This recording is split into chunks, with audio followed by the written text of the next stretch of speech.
होती है। मसीही बरादरी से इनका ताल्लुक है, लेकिन शोहर ने 9 साल में कई बार इसको मारने की कोशिश की। बताया जाता है, कहा जाता है कि अपनी जिंदगी का खात्मा खुद कर लो वरना मैं तुम्हें जान से मार दूंगी। ये लड़कियां, कभी कोई लड़की इसके साथ अटैच है, कभी कोई लड़की इसके साथ अटैच है, मारता है, पीटता है, कहता है कि मैंने ऐसे ही रहना है, अगर रहना है तो ऐसे ही रहो। दूसरी शादी करने के बाद ये मुस्लिम हुआ, फिर उसको तलाक दी है। 2 साल हो गए, कभी मेरे सर पे गोली रख के मार देता है, कभी मुझे डराता है, कभी धमकाता है, कभी के घरों निकल जा, चली जा घर। 2 दिन हो गए सन रोटी खान पीन दे ही नहीं रहा सी। ये डीलर है शराब का ये वारी होटल में, और कहता मुझे किसी का कोई डर नहीं है, अगर तुम मुझे फड़वा भी दोगे तो मैं 1 साल 2 साल के बाद बाहर आ जाऊंगा। क्या इशारे किए पापा ने?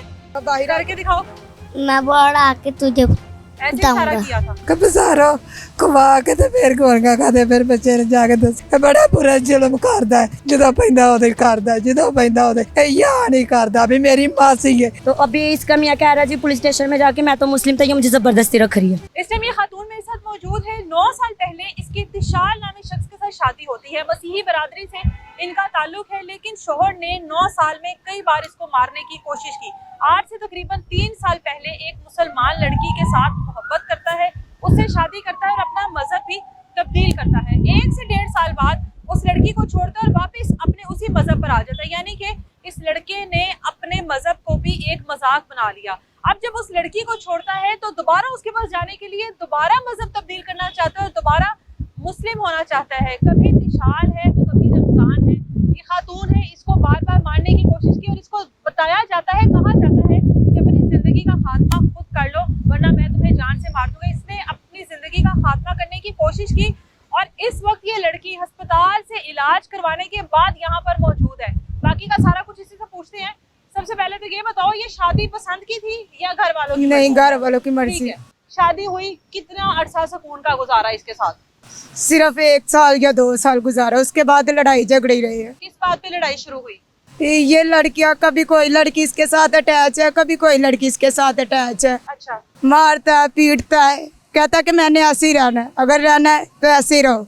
माँ बाप के घर जाती थी, सुलह सलामती से कहते थे कि ठीक है अब चले जाओ, दोबारा नहीं करेगा, लेकिन इंदा ही ड्रामा हुंदा सी कि दोबारा इस तरह ही करदा सी, फिर ले आंदा सी, फिर यही हाल इंदा हुंदा सी। हाल ने बाद च शादी कर ली थी तीसरी, कि तू मेरे ते शक करनी है। अच्छा, तीसरी की दूसरी शादी इसने कर ली। अच्छा। दूसरी शादी करने के बाद ये मुस्लिम हुआ, फिर उसको तलाक दी है। अच्छा, वो क्रिस- मुस्लिम लड़की से की है इसने शादी? कोमल से। ठीक है। कोमल से उससे शादी करने के लिए मजहब तब्दील किया? मजहब तब्दील किया। आपको छोड़ गया था? हाँ जी, मुझे छोड़ गया था। अच्छा। उससे एक बेटी इसने पैदा की जिसका नाम माहम है, उसको मेरे पास, हाँ जी, ठीक है।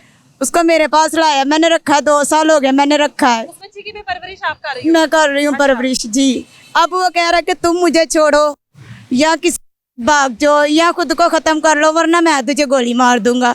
2 साल हो गए, कभी मेरे सर पे गोली रख के मार देता है, कभी मुझे डराता है, कभी धमकाता है, कभी के घरों निकल जा, चली जा घर। 2 दिन हो गए सन रोटी खान पीन दे ही नहीं रहा सी। कहता सी कि आपी भुखी मारदी चली जावेंगी, मैं तेनू नहीं रखना है, तू जाएंगी तो मैं कोमल नू ले आवांगा वरना तेरा मेरा कोई शीशा नहीं है। मैं नौकरी करनी है LWMC च। अच्छा। उनकी भी सैलरी अपने ने आप बनाए, मेरी उंगलियां दला के अपने अकाउंट 'ਚ सैलरी रखदा, उनदे 'ਚ मैनू कोई पैसा नहीं देंदा हैगा। आप सारा दिन मेहनत करती हैं? मेहनत मैं सर्दी में? करती, हाँ और जी, उसकी तनख्वाह अपने पास रखती हाँ जी, अपने पास रखता। सुबह 4-5 बजे मैं उठ के जाती हूँ, कभी है मेरे साथ चले जाए वरना मेरे साथ भी नहीं जाता है। कहेगा मैंने, करता है ये डीलर है शराब का ये वारी होटल में, शराब बेचता है? हाँ जी, अच्छा। और कहता मुझे किसी का कोई डर नहीं है, अगर तुम मुझे फड़वा भी दोगे तो मैं 1 साल 2 साल के बाद बाहर आ जाऊंगा, बाद में भी फिर तुझे ही मार दूंगा। तो बताइए अब मैं कहाँ जाऊँ? मैंने तो इसके पे केस करा दिया। तो अंदर बैठा भी मेरे बेटे को इशारे कर रहा था, बेटा बताओ कौन से पापा इशारे कर क्या इशारे किए पापा ने? बाहर करके दिखाओ। मैं बाहर आके तुझे ऐसे इशारा बताऊंगा। किया था? जी अंदर जेल में बैठ के कर रहा था इशारा? जी। अच्छा, आपने क्यों अपनी गोलियां क्यों खाई? आपने कौन सी गोलियां खाई? चूहे मार मैंने गोलियां खाई थी। कह रहा था कि मेरे आने से पहले जा तो चली जाई या मैं तेनों आन के मार दांगा। अच्छा। तो यहाँ किसी ना चली जी ना से जाई, मैनू तो इस घर च नजर ना आवे। अच्छा। बच्चे छड़ जी, मैं कहा बच्चे नहीं मैं देने है, तू तो आप ही नहीं सही है, तो मेरे बच्चे तू की पालने ने। हाँ। कहता सी अच्छा चल फिर मेरी कुड़ी दे दी, मैं अपनी कुड़ी नूं लैके मुसलमान हो जाऊंगा, बच्चे मैं अपने मुसलमान हो कर लांगे, जो मैं मुसलमान होवांगा मेरा कोई कुछ भी नहीं कर सकता। ए दौर मुस्लिम दा क्रिश्चियन दा कोई भी नहीं है। अच्छा। हाँ जी मैंने धमकियां डेली ही लांदा सी लेकिन मैं मजबूर सा मैं परेशान मैं कुछ भी नहीं कर सकती कि कहती सलाम दवा अच्छी भली है ਉਹ ਕਹਿੰਦੇ ਸਾਂਦੇ ਥਾਣੇ 'ਚ अच्छा ਕਹਿੰਦਾ ਇੱਕ ਦੋਸਤ ਹੈ ਅਲੀ ਕਹਿੰਦਾ ਮੈਂ ਕੁਝ ਵੀ ਕੇਸ ਕਰਾਂਗਾ ਮੈਨੂੰ ਬਚਾ ਲੇਗਾ ਪਹਿਲੇ ਵੀ ਮੁਸਲਿਮ ਸ਼ਾਦੀ ਕੀਤੀ ਉਹਦੇ ਘਰਦਿਆਂ ਨੇ ਉਹਦੇ ਤੇ ਕੇਸ ਕੀਤਾ ਸੀ ਲੇਕਿਨ ਉਹ ਅਲੀ ਭਾਈ ਨੇ ਉਹਨੂੰ ਕੱਢ ਲਿੱਤਾ ਸੀ ਇਸ ਕੇਸ ਦੇ ਵਿੱਚੋਂ अच्छा ਐਸੇ ਲਈ ਕਹਿੰਦਾ ਕਿ ਹੁਣ ਵੀ ਮੈਨੂੰ ਅਲੀ ਭਾਈ ਕੇਸ 'ਚ ਕੱਢ ਲੇਗਾ ਮੇਰਾ ਕੋਈ ਕੁਝ ਨਹੀਂ ਕਰ ਸਕਦਾ ਹੈ आप अब इससे अलहदा होना चाहती हो? ਹਾਂਜੀ ਮੈਂ ਲਾ ਦੇ अलहदा होना चाहती ਹਾਂਜੀ ਮੇਰੇ ਬੱਚਿਆਂ ਦਾ ਖਰਚਾ ਲਾ ਦੇ ਮੈਂ ਇਹਦੇ ਤੋਂ ਲਾ ਦੇ हो? अब नहीं रहना इसके साथ? ਨਹੀਂ ਇਹ ਮੈਂ ਇਹਦੇ ਨਾਲ ਅਗਰ ਬਾਹਰ ਵੀ ਆ ਗਏ ਤਾਂ ਹੁਣ ਵੀ ਮੇਰੀ ਜਾਨ ਨੂੰ ਖਤਰਾ ਹੈ अगर आपने इसके कहने पर अपनी जिंदगी खत्म करने की कोशिश की है, ਹਾਂਜੀ गोलियां खाई हैं, बच्चों का ख्याल नहीं आया? ਬੱਚਿਆਂ ਦਾ ਖਿਆਲ ਐ ਸੀ ਜਾਣ ਕੇ ਮੈਨੂੰ ਮਾਰ ਦਿੰਦਾ ਫੇਰ ਕੀ ਮੈਂ तो ਕਰ ये इनको आपको कुछ हो रहा था, इनको कौन पूछता? इसी आप में नहीं होगी तो इनका कौन ख्याल करेगा? ਹਾਂਜੀ ਆ ਕੇ ਬਜ਼ਾਰੋਂ ਖਵਾ ਕੇ ਤੇ ਫਿਰ ਗੋਲੀਆਂ ਖਾਦੇ ਫਿਰ ਬੱਚੇ ਨੇ ਜਾ ਕੇ ਦੱਸਿਆ बच्चे की रोटी खवा दी थी? ਬੱਚਿਆਂ ਤਿੰਨਾਂ ਨੂੰ ਰੋਟੀ ਖਵਾਈ ਸੀ ਖਵਾ ਕੇ ਰੋਟੀ ਤੇ ਫਿਰ ਮੈਂ ਖਾਦੀਆਂ ਸੀ ਫਿਰ ਮਗਰ ਭੱਜੇ ਨੇ ਪਰ ਮੈਂ ਗਿਆ ਨਸ ਗਏ ਲੈ ਕੇ ਤੁਹਾਨੂੰ ਗੰਗਾ ਰਾਮ देती है? ਇਹਨੇ ਕਿਹਾ ਮੇਰੀ ਮਾਮਾ ਨੇ ਗੋਲੀਆਂ ਖਾ ਲਈਆਂ ਜਿਸ ਵੇ ਮਾਰ अच्छा ਤੇ ਫਿਰ ਮੇਰਾ ਵੱਡਾ ਜਵਾਈ ਤੇ ਨਿੱਕਾ ਗੰਗਾ ਰਾਮ ਕਰਕੇ ਤਵਾਰ ਕੀ ਛੁੱਟੀ ਆ ਗਈ ਸੀ हाँ ਮੇਰਾ ਬੀਅਤ ਹੈ ਮੇਰੇ ਉੱਤੇ ਮਾਰ ਕੇ ਮਾਂ ਦੇ ਸਾਹਮਣੇ ਤੇ ਮੇਰੇ ਉੱਤੇ ਵਾਲ ਪੁੱਟ ਕੇ ਤੇ ਮੇਰੇ ਉੱਤੇ ਮਾਰ ਕੇ ਸੁੱਟਿਆ ਸੀ ਮੇਰੇ ਪੈਰ ਇਹਨੂੰ अच्छा ਪੁੱਛ ਲਓ ਉਹਦੀ ਮਾਂ ਨੂੰ ਹੁਣ ਵੀ ਬੁਲਾ ਕੇ ਉਹਨਾਂ ਨੂੰ ਵੀ ਇਹ ਬੜਾ ਬੁਰਾ ਜ਼ੁਲਮ ਕਰਦਾ ਹੈ ਜਦੋਂ ਪੈਂਦਾ ਉਹਦੇ ਕਰਦਾ ਜਦੋਂ ਪੈਂਦਾ ਉਹਦੇ ਇਹ ਯਾ ਨਹੀਂ ਕਰਦਾ ਵੀ ਮੇਰੀ ਮਾਸੀ ਹੈ ਸੱਕਾ ਬਣੇਵਾ ਹੈ अच्छा ਉਹ ਬੜ ਵੀ ਨਹੀਂ ਸੱਕਾ अपनी ਬਣੇ खाला के घर भी आई? ਖਾਲਾ ਕੇ ਘਰ ਵੀ ਆਈ ਛੋਟੀ ਹੈ ਮੈਂ ਵੱਡੀ ਹਾਂ ਸਾਰਿਆਂ ਤੋਂ। अच्छा अच्छा, वो आपकी छोटी बहन है? ਛੋਟੀ ਭੈਣ अच्छा ਹੈ। ਮੈਂ फिर आपने बड़े तो सोचा होगा अपनों में दे देती हूँ।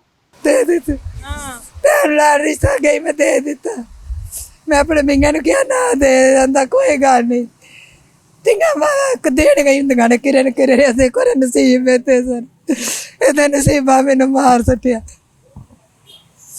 ਕਿਤੇ 9 ਸਾਲ ਹੋ ਗਏ ਨੇ ਰੰਡੀ ਰੋੜਾ ਪਿਆ 9 साल तो 9 ਸਾਲ ਤਾਂ ਮੇਰੇ ਤੇ ਕਦੇ ਨਹੀਂ ਸੀ ਮੈਨੂੰ ਦੱਸਿਆ ਮੇਰੇ ਨਹੀਂ ਸੀ ਦਾਦੀ अच्छा ਅਗਲੇ ਨਹੀਂ ਅਮੀ ਅਸੀਂ ਕੋਲ ਆਪਣੇ ਘਰ ਭੈਣ ਕੱਲ ਜਾਣਾ ਖਾ ਪੀ ਕੇ ਪੈ ਆ ਜਾਣਾ ਦੁੱਧ ਪੈਪਰ ਭੈਣ ਨੇ ਲੈ ਕੇ ਦੇਣੇ ਕਰਨੇ ਬੱਚਿਆਂ ਨੂੰ क्या समझ नहीं आई? ਪੈਪਰ ਤੇ ਦੁੱਧ ਫੀਡਰ ਦੇ ਬੱਚਿਆਂ ਨੂੰ ਲੈ ਕੇ ਭੈਣ ਨੇ ਦੇਣੇ ਕਰਨੇ बहन लेकर देती थी? ਮੈਂ ਲੈ ਕੇ ਦੇਣੇ ਕਰਨੇ ਮੈਂ ਆਪ ਫਿਰ ਲੈ ਕੇ ਕੱਲਣੇ ਕਰਨੇ बहन है यहाँ पर अभी? ਹਾਂਜੀ अच्छा, बहन को बुला दे जरा। ਉਹ ਵੱਡੀ ਭੈਣ ਹੈ अच्छा ਉਹ ਪਹਿਲੀ ਹੈ अच्छा ਉਹਨੇ अच्छा ਦੁੱਧ ਪੈਪਰ ਉਹਨੇ ਫਿਰ ਮੰਗਵਾ ਕੇ ਦੇਣੇ ਉਹ ਭੈਣ ਇੱਕ ਗਲੀ 'ਚ ਵਿਆਹੀ ਹੈ ਉਹ ਮਾਮੇ ਦੀ ਨੌਂ ਵੇ अच्छा ਇਹ ਪੁੱਪੀ ਦੀ ਨੌਂ ਵੇ अच्छा ਤੇ ਉਹ ਫਿਰ ਹੁਣ ਪਾਲ ਕੇ ਨੇ ਹੁਣ ਕੋਈ ਮੇਰੀ ਯਾਰਾ ਮਕਾਨ ਡਿਆ ਮਾਰਨ ਡਿਆ ਬੁਰੇ ਹਾਲ ਕਰਨ ਡਿਆ इन्होंने समझाया नहीं कि गोलियां खाना किसी मसले का हल थोड़ी है? ਮੈਂ कुछ हो किस्मत जाता है, इन्हों दा कौन जिम्मेदार? ਇਹਨਾਂ ਦਾ ਕੋਈ ਨਾ ਜੋ ਮੈਂ ਰੋਟੀ ਦੇ ਕੇ ਖਵਾ ਕੇ ਇੱਕ ਕਰੀ ਦਿੱਤੀ ਤੂੰ ਰੋਟੀ ਖਵਾ ਦਿੱਤੀ ਮਗਰ ਕਿੰਨੇ ਖਵਾੜੇ हाँ, बाद में कौन खिलाएगा? ये ਕੌਣ सोचते हैं ਖਵਾਏ ਤੇ ये ना होती तो इनको कौन देखेगा? ਕੋਈ ਨਾ ਸੋਚਿਆ ਆਂਦੀ ਕਿ ਨਿਆਣ ਕੇ ਮੈਨੂੰ ਪਿਸਤੌਲ ਮਾਰ ਦੇ अस्पताल च रही है। ਰਹੀ ਹੈ ਕੋਈ 4-5 ਘੰਟੇ उन्होंने वॉश की था? रात एक 12 बजे तक कर रहे हैं उन्होंने फिर वॉश किया आपका? हाँ 3 मरतबा अंदर वॉश की आगे आ जाओ।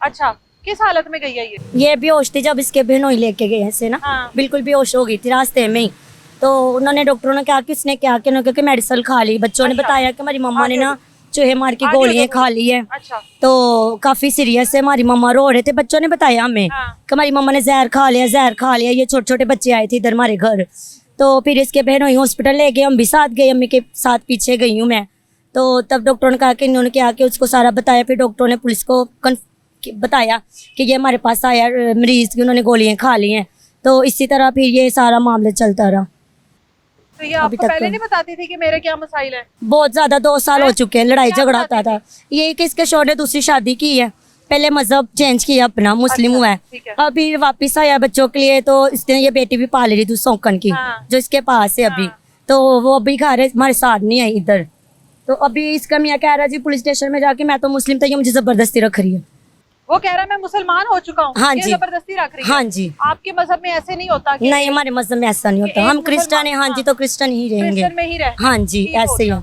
ना हमारे में तलाक है तो इसको छोड़ने के लिए कह रहा था? हाँ जी। तो कैसे छोड़ देती फिर ये? हाँ जी ये कह रही थी कि मैंने अपने बच्चों के साथ ही रहना है मैं अपने बच्चों को नहीं छोड़ सकती हाँ। तो वो कह रहा था कि नहीं जी मैंने तो ऐसा नहीं रहना है। पहले उसको छोड़ा है इसको छोड़ के उसके साथ शादी की फिर वापिस आया फिर अब कह रहा है मैंने उसके साथ रहना है ये कह रही मैंने अपने बच्चों के साथ अगर तूने जाना है तो तू चला जा मैं अपने बच्चों के साथ अपने ससुराल के साथ रहूंगी कह रहा नहीं ऐसे नहीं हो सकता मैंने तुझे छोड़ना उसको इस घर में लेके आना है इस वजह से लड़ाई झगड़ा चलता चलता है। मजहब तब्दील करेगा। हाँ जी। यानी उसके लिए मजहब भी मजाक बन चुका है। हाँ जी, कभी बिल्कुल उसने ऐसे ही। क्रिश्चियन होना है, कभी हाँ उसने जी, मुस्लिम होना है, जी फिर उसने क्रिश्चियन होना है। जी, ऐसे ही है। हाँ जी माँ जी, कोई अपील करना चाहते हो? ਪੁੱਤਰੇ ਮੈਂ ਤੇ ਇੰਨੀਆਂ ਬੱਚਿਆਂ ਦਾ ਖਰਚਾ ਲਾ ਦੇਣ ਤੇ ਠੀਕ ਏ। ਬੱਚੇ ਜਦੋਂ ਜਵਾਨ ਹੁੰਦੇ ਵੇਖੀ ਜਾਂਦੀ ਤਾਂ ਬੈਠਾ ਰਹੇ ਪੱਕਾ ਪੱਕਾ ਰੋਜ਼ ਦਿਹਾੜੀ। ਮੇਰੀ ਧੀ ਨੇ ਇਹਨਾਂ ਦੇ ਘਰ ਪਿਸਤੌਲ ਨੇ 2, ਇਹਦੀ ਮਾਂ ਸਾਥ ਇਹਦਾ ਦਿੰਦੀ ਏ। ਤੁਹਾਡੀ ਭੈਣ ਹੈਗੀ ਉਹ? ਮੇਰੀ ਭੈਣ ਏ ਤੇ ਪੂਰਾ ਸਾਥ ਦੇਣ ਦੀ ਏ। ਉਹ ਨਾਲ ਅੱਗੇ ਵੀ ਉਹਨੇ ਕੁੜੀ ਨਾਲ ਲਿਆਂਦੀ ਏ, ਬਾਰ ਨਕਾਹ ਕਰਾਏ ਨੇ ਨਾਲ ਗੱਡੀ ਤੇ ਕਰਾਚੀ ਬਾਕ ਘੱਲਿਆ। ਸਾਡੇ ਮੂੰਹਾਂ ਤੇ ਆਂਦੀ ਝੂਠ ਏ, ਸਾਰੇ ਉਹਦੇ ਘਰ ਦੇ ਸਾਥ ਦੇਂਦੇ। अच्छा, इसकी शादी में इसके घर वाले साथ थे? हाँ जी, इसकी माँ साथ, इसकी सारी फैमिली इसके साथ थी। कराची में मेरी जठानी का घर है ਤੇ ਮੇਰੀ ਖਾਲਾ ਦਾ ਵੀ ਘਰ ਉੱਥੇ ਇਹਨਾਂ ਨੇ ਭੇਜ ਦਿੱਤਾ ਸੀ। ਉਹਦੀ ਵੀ ਖਾਲਾ, ਮੇਰੀ ਵੀ ਖਾਲਾ ਤੇ ਮੇਰੀ ਜਠਾਣੀ ਦਾ ਸੱਸ ਸਹੁਰਾ ਉੱਥੇ क्या ਨਾ कहना ਭੇਜ चाहती हो आप? ਦਿੱਤਾ। कोई अपील करना चाहती हो? यही चाहांगी कि मेरी जान तो हिफाजत ਤੇ ਮੇਰੇ ਬੱਚਿਆਂ ਦਾ इंसाफ।